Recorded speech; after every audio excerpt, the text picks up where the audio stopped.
Mr. Black is in here. You uptight on that microphone? I see you're leaning in. Yeah, good morning. Yes, good morning. And that's a great mystery about how a wonderful president was able to accomplish a wonderful thing by bringing an end to the Korean War. I think the United States, the people of this country, voted for the right man. Well, we know you I feel thought we that weren't way. going to do politics. Yeah, That was the one thing. Now we're moving on to the weird stuff. He's wearing a very bright red Trump hat. I mean, what else am I expecting? Maybe I should explain this. Yes. I was talking to Andrew, texting him the other day, and I asked him if he wanted me to bring my rocket. I have built a very large model rocket, which is right now in your conference room. Really? Yes, it has a 12-foot Donald Trump panel in it. Okay, that's awesome. Listen, in comparison to other rockets I've seen, I think instead of calling you Mr. Black, I'm going to call you Little Rocket Man, because it's really not that No. At 12 feet, it's not little. No, it's Big Rocket Man. Okay.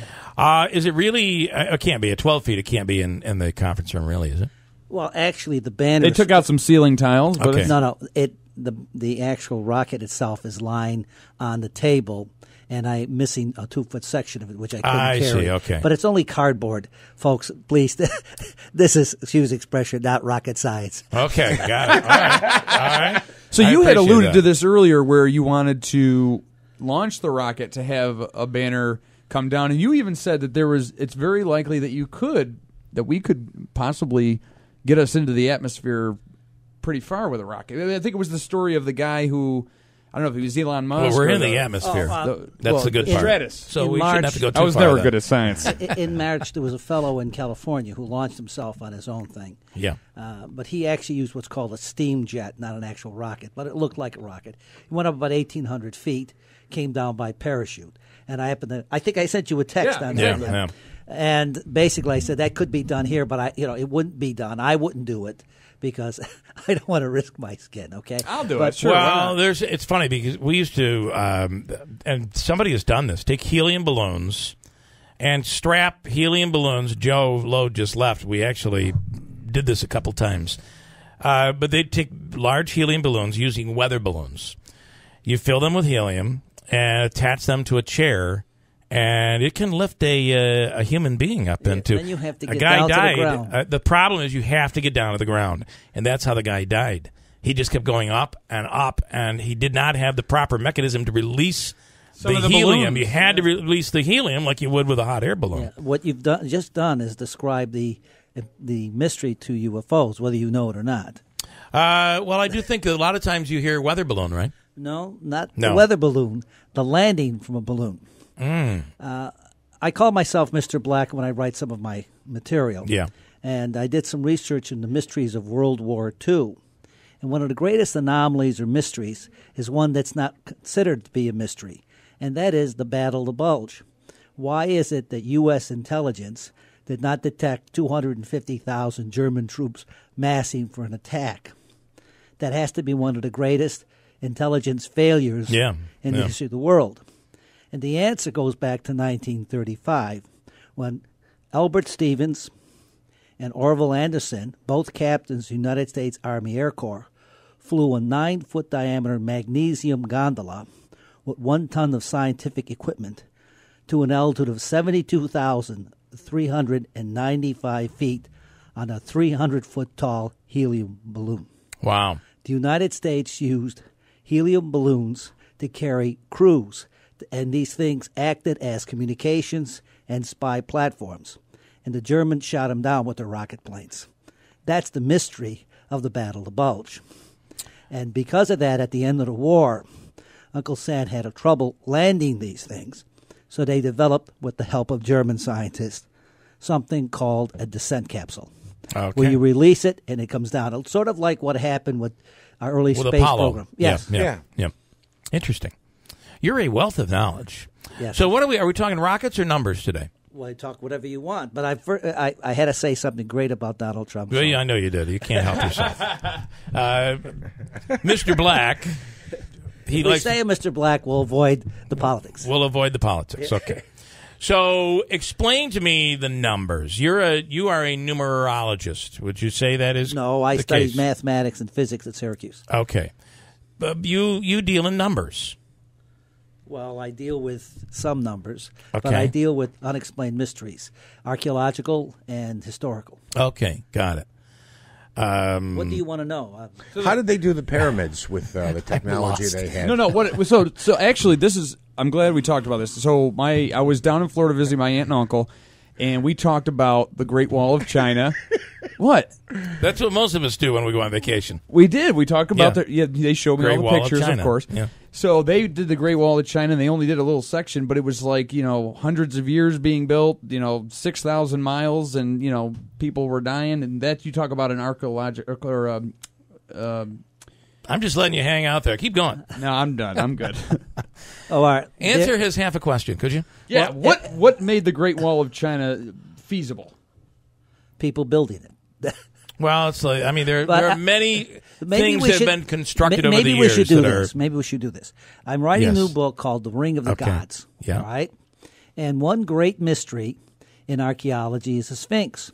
Now, this is going to get me in trouble with Egyptologists and archaeologists, but the geologists will love me for it. The Sphinx is in the desert. And archaeologists say the Sphinx is 4,500 years old. But how can you have it 4,500 years old when you have extensive water erosion on the Sphinx? The Sphinx had to have been made when there was plenty of water in Egypt. Interesting. Yes, but it has a specific kind of water erosion called wave-cut hollows. That's when you have surface water like of a lake or the ocean moving back and forth on the shore, and you get sort of like a sea cut. Like Do you an believe it inverted was sea. flooded in some way? Well, we know that in ancient times, Egypt was totally flooded. The Sphinx itself was totally submerged. And I quote in my book a couple of fellows who dated that at 800,000 years ago. Wow. So, Numbers are who off. built the Sphinx? Mm-hmm. There were no humans back then. At least that's what we're told. Right. And these are the kinds of things I get into in my book. Well, and whether it was 800,000 years, did you say?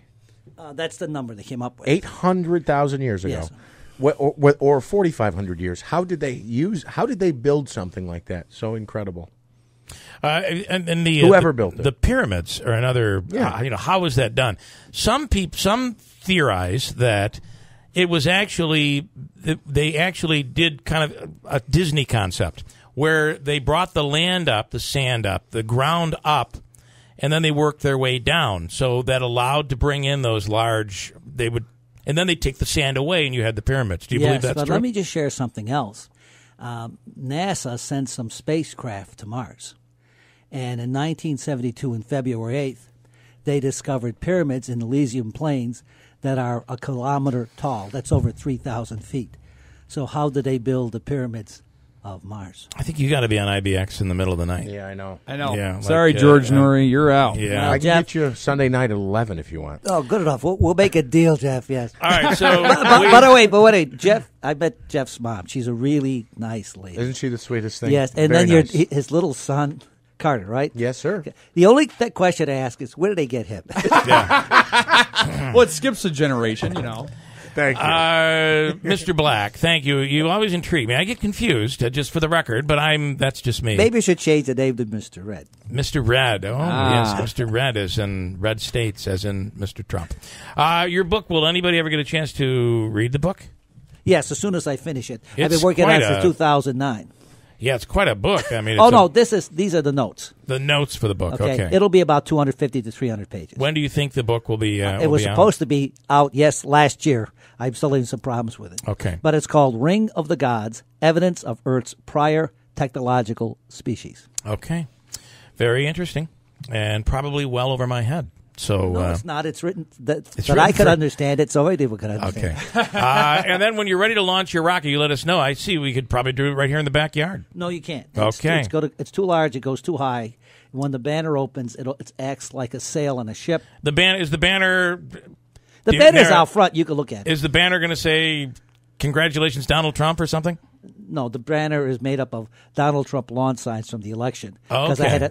it's like a quilt. I had to sew it together. Okay. But if the issue is not making the banner, the issue is printing the banner. Right, You could okay. pay quite a bit of money to get Sure it you printed. could, yeah. Like, could you imagine a banner the size 20 feet tall with that picture of that pretty lady in a bikini. That would be Yeah. nice to see while you're driving to work in the morning. You're right. Yeah. So it would launch up into the air, and then it would float. It would float back No, down. the manner. No. I don't get by the way, anything I right submitted, with you. I by the way, I didn't catch that last joke, but I submitted. I didn't catch that last joke. Yes. I didn't hear it all, but I submitted a proposal to the mayor when I heard the mayor talk about problems with funding the city, and I suggested, and I sent the letter to Utica newspaper, I do remember this letter. Yeah.